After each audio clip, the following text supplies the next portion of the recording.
So here it is, your brother doing this thing, man. Records going crazy everywhere. People screaming out Pop Smoke. And the day comes and he's in LA. Prior to him passing away, like, do you remember your last conversation just being with him or talking to him? Yeah, I was home. I actually came home that weekend. Okay. And then that week he passed, I was tight, man. Like for real. Like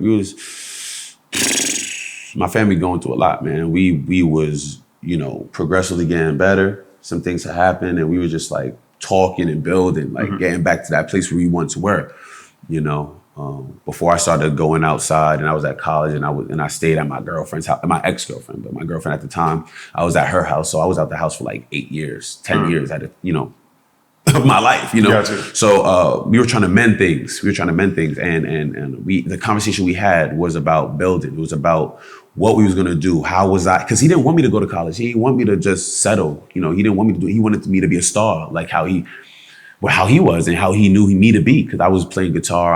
I was doing shows before him. You know what I'm saying? But I never really had that.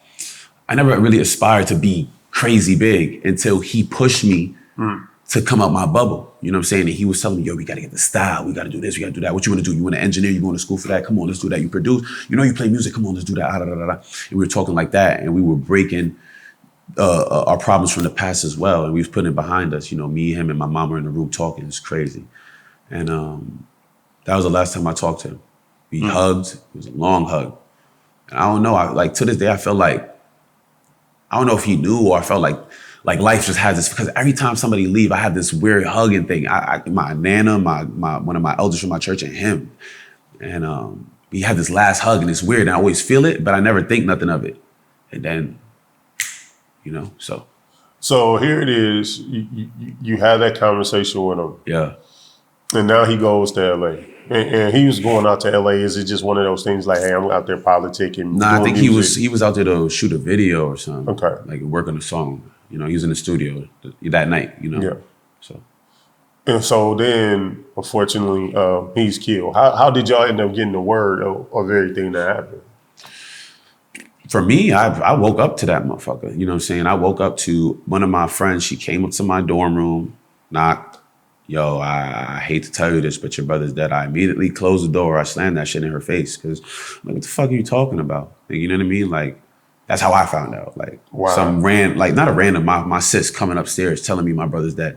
And I'm on Google, back to Google, like, yo, Pop Smoke, dead, like, critical condition, nothing's confirmed. Call my mom, nothing confirmed because of time difference. Yeah.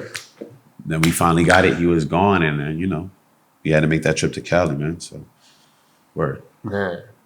I can only imagine as a brother how you felt, but like your parents losing a kid, like it's changed everything, man.